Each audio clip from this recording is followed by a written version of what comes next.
Балаларды қорғау күні бүкіл әлемге ортақ санаулы мейрамдардың бірі. Бала өмірдің гүлі, отбасының базары мен ажары.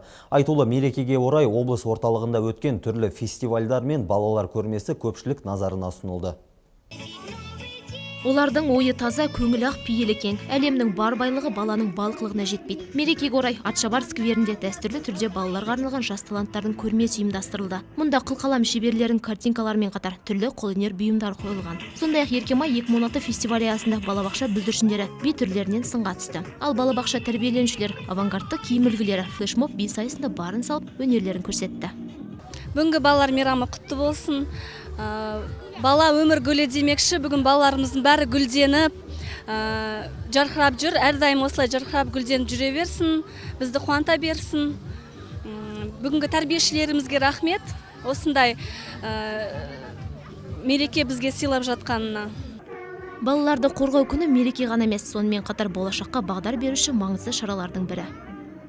Бізбен бірге барайым, қуанады балаша, қуанышқа бөленге өмір қандай тамаша. Балалар мерекелермен.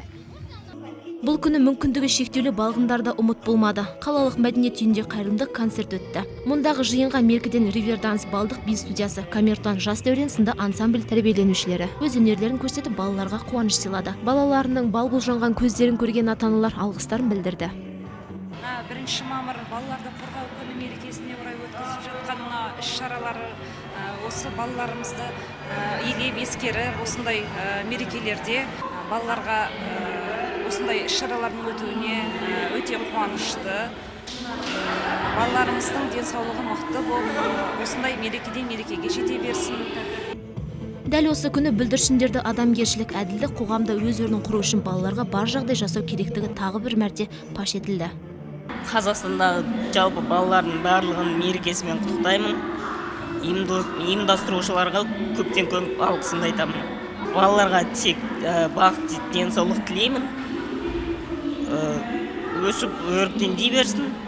Балалар болашақтың тірегі, десек те адамзаттың алдында тұрған басты міндет бүгінгі ұрпақтың бақытты өмірін қалыптастыру болмақ. Айша Жақсыберген, Мұхаммед Әлі Тілдабаев, 7/7 News.